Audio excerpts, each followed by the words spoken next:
glamorous world of Hollywood, Elizabeth Short, also known as the Black Dahlia, dreamed of becoming a famous actress. However, her dreams were shattered when her mutilated body was found in Los Angeles in 1947, sending shockwaves through the city. The media frenzy and public interest surrounding the case turned the Black Dahlia murder into a notorious unsolved mystery. Law enforcement's investigation efforts failed to produce conclusive leads, leaving the case open and haunting. Numerous theories and suspects have emerged over the years, adding layers of intrigue to the enigmatic Black Dahlia murder. Welcome back to my channel. Today we will explore 3 unique murder mystery cases. First one on the list is Black Dahlia case. Who killed the Black Dahlia and why it's a mystery? The 1947 murder of a 22-year-old Hollywood hopeful in Los Angeles has never been solved. On the morning of January 15, 1947, a mother taking her child for a walk in a Los Angeles neighborhood stumbled upon a gruesome sight. The body of a young naked woman sliced clean in half at the waist. The body was just a few feet from the sidewalk and posed in such a way that the mother reportedly thought it was a mannequin at first glance. Despite the extensive mutilation and cuts on the body, there wasn't a drop of blood at the scene, indicating that the young woman had been killed elsewhere. The young woman turned out to be a 22-year-old Hollywood hopeful named Elizabeth Short, later dubbed the Black Dahlia by the press for her rumored penchant for sheer black clothes and for the Blue Dahlia movie out at that time.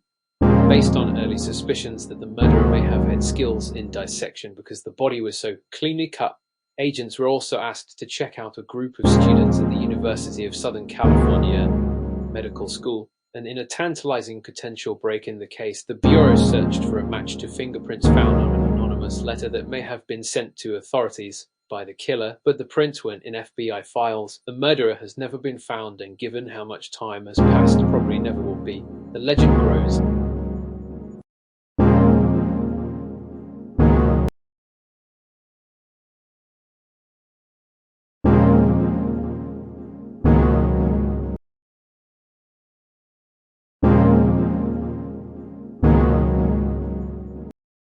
In 1892, the infamous Borden murders shocked the nation.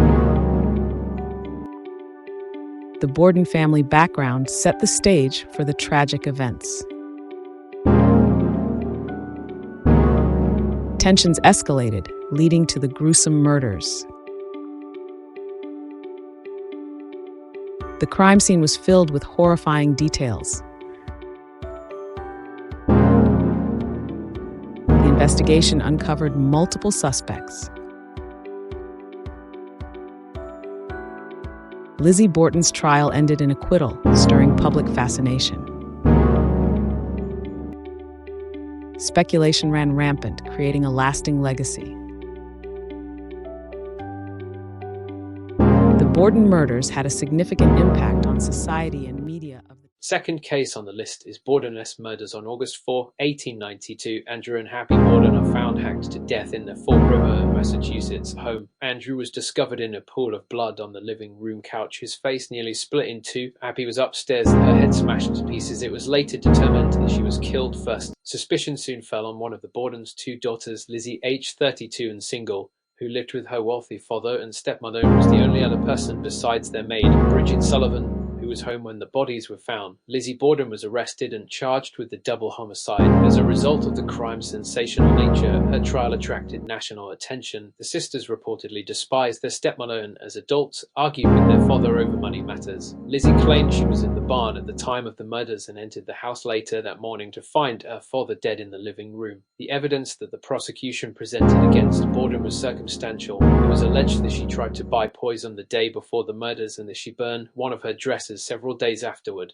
And although fingerprint testing was becoming commonplace in Europe at the time, the Fall River police were wary of its reliability and refused to test for prints on the potential murder weapon, the hatchet found in the Borden's basement. The fact that no blood was found on Lizzie, coupled with her well-bred Christian persona, convinced the all-male jury that she was incapable of the gruesome crime, and they quickly acquitted her. Lizzie, who inherited a substantial sum after her father's death, moved from the murder site into a different home where she lived until her death on June 1, 1927. Today, the house where the Borden murders occurred is a bed and breakfast. Despite Lizzie Borden's acquittal, the cloud of suspicion that hung over her never disappeared. She is immortalized in a famous rhyme: Lizzie Borden took an axe and gave her mother 40 whacks, so when she saw what she had done, she gave her father 41.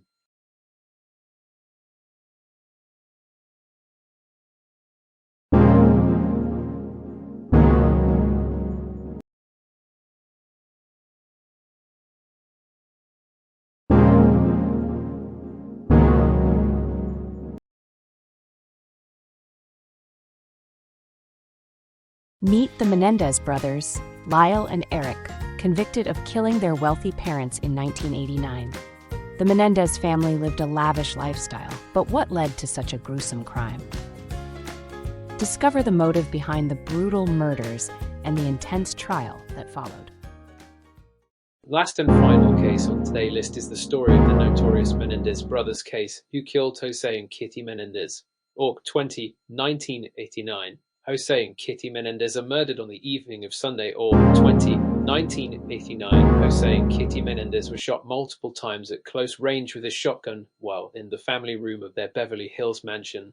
Officers responded to the scene after Lyle Menendez, then 21, called 911.